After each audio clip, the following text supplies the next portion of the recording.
pozor na to. A ti vysvetlím ti radu, lebo ono je to o zodpovednosti v tom vzťahu a o kompromisu. Keď dokážeš fejkovať úprimnosť, vyhral si. Ale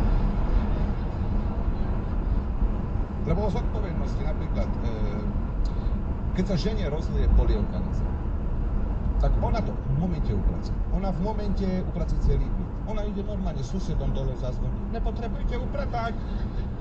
Keď sa chlapovi rozlije polievka, ona to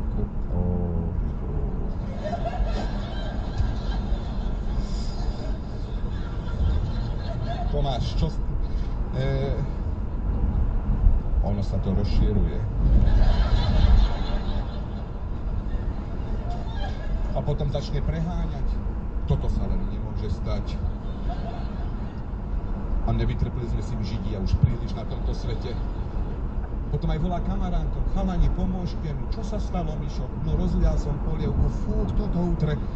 A potom ale má tú zodpovednosť, tak zober taký utieraček a tak akože to tam hodí a iba.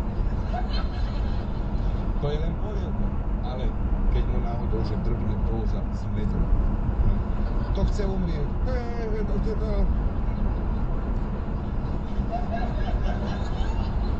To sa nedá upratať. Vymeníme podlahu. Ale to je práca. Urobíme to tak, budem sa tváriť, že som to nevidel. Však žena upracuje. A on ide preč. Je to o tej zodpovednosti. Lebo keď si zoberiete, teraz tiež Tomáš počúvaj, že až 96% žien nedokáže dosiahnuť orgazmus. Podľa jedného prieskumu. On je to prieskum, ktorý robil John Trendy, ale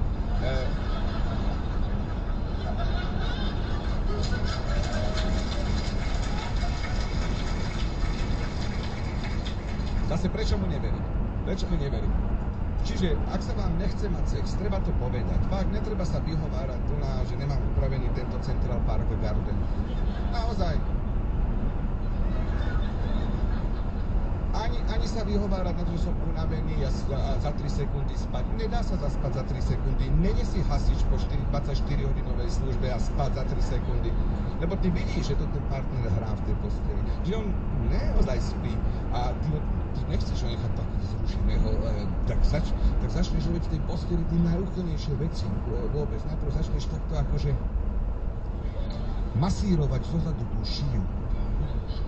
Takto začneš, potom pridáš tento úchylný pohyb ešte v tej posteli. A potom ešte začneš dýchať